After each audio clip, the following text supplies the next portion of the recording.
Hi, I'm Tad Olson, the owner of Olson Aluminum, and I'm here to show you The right way to make a casting. How to make a great casting. How to cast aluminum. How to cast the Olson way. The Olson. The Olson. the Olson way. The Olson way.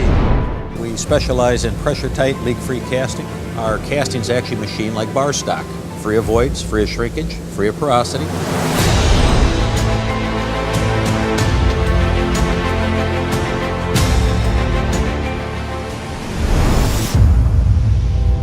We are a bit of a niche foundry, if you will. We go after a lot of pressure vessels. We go after a lot of hydraulics, pneumatics, fluid controls. With superior surface finishes and excellent machinability. With tight grain structure and the best metal integrity you can get in a casting. From low volume to moderate volume, from several ounces to 600 pounds plus. Everybody provides a casting that's machinable, but the grade and the quality of the castings is a little different. Typically, sand cast foundries, or most foundries in general, will have problems with porosity issues, whether it's shrinkage, whether it's gas-type porosity, oxides in the metal. So for pressure vessels such as hydraulics, pneumatics, any type of fluid control type items, that's a detrimental thing to have. We go to great lengths to make sure that we design those issues out of our castings. To provide the customer with a casting that is machined like it's bar stock. We heat treat all of our own castings in-house. We do all of our own heat treating in-house, and we've done that for the 26 plus years that I've been here. I've not seen a casting ever leave our facility. We do an awful lot of A356 alloy castings with a T6 heat treat on it. The 356 alloy is a majority of what we pour in the bread and butter of the aluminum casting industry. The T6 spec is a wide spec. It runs roughly from 55 Brunel all the way up to 95 Brunel. We typically try and get them a little bit harder than most. We stay at the top end of the range. We want to be the machinist's best friend. So we drive that Brunel up to about 85 or higher. The machinists love that because they cut clean chips, they get better dimensional characteristics, and their tool life is actually better. We've had machine shop after machine shop come back and say, you know, your casting machine like no others. There are other cases where you'd want metal integrity to be such that you have no voids, no pits. Explosion-proof devices. Anytime you have a flame path that you have to deal with after machining, you can't have so much as a 10 thousandths pit somewhere on the surface. Those will be detrimental and actually causes a failure.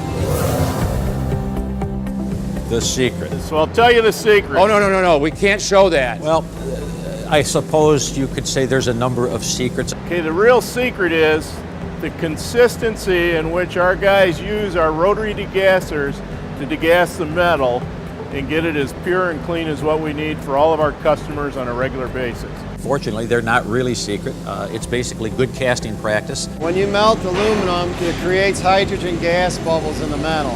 What we're doing is we're removing the hydrogen gas from the metal and also the oxides. That's what gives us the pressure-tight casting. Nothing comes out of our melt room that does not have a degassing process done to it. You could say it's secretive, but it's just following the fundamentals and doing those things that the other people don't want to do. Too often, many foundries in the world are fixated on driving the cost down to the lowest common denominator that they could get. Unfortunately, they're spending all their time with that and not creating a casting that's going to be successful in the first place. If in fact it's a failed casting, having the best price in the world doesn't mean anything. And we have a cradle-to-grave analyzation of the chemical composition. So we know what it is. We know what the metal is when we buy it from the ingot maker and when we pour the metal at the spout. And per ASTM B26, we can provide those records. We like the machine like bar stock, and that's what the machinists want out of us. If you're impregnating your castings, you're throwing your good money away. I've been here 26 years. I can't think of a casting program yet that we've done that has had to have impregnation done to it to keep it from leaking. We firmly believe impregnation is a salvage operation and should not be necessary to have a leak-free and a pressure-tight casting. So we're a sand cast foundry, and we're standing here in the air set room. We can do from very large castings to very small castings. You get much more near net shape. To give us a larger range, heavier castings, it allows us to glue cores into the cope. Glue cores in the drag, we can put more chills in there.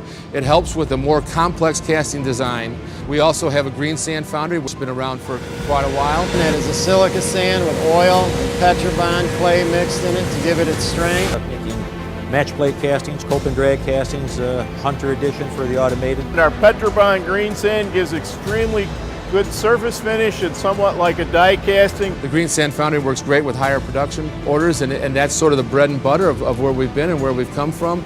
And with the blend of the two, whatever the customer needs, whether you need a small ounce piece from the green sand foundry or you need a complex shape from the air set, we're able to provide the needs that the customers have. We will get involved in people's programs, their projects early on, as early as we possibly can. Engineering is important to us, and our engineers will help the customers find what they need, from the guy that has a sophisticated engineering department with the finite element analysis down to the guy that has a concept of what he wants to do and needs help designing the castings. Helping them out with such things as what is the proper amount of finish stock? Where should the datums be on the part? Where are there going to be snag grinding lines? Where are we going to grind? Where are the parting lines? Where's the inlet? But oftentimes people will come to us with a design, a concept, an idea, and they're not really sure what they need. Sand casting, permanent mold, die cast, investment cast. We will take a look at your concept and we will make a quick decision whether that's a good fit for our foundry or not. We are low volume to medium volume. If it belongs in another process, we will let you know that up front. We're very proud of our quality. You know, I would say 99.9% quality rating. We're all proud to be foundrymen. We enjoy making casting. When you need a sand casting, give us a call. If it's a quantity that makes sense for us, we'll make it for you, and if it's not, we'll lead you in the right direction to find somebody that can. And that is the Olson way.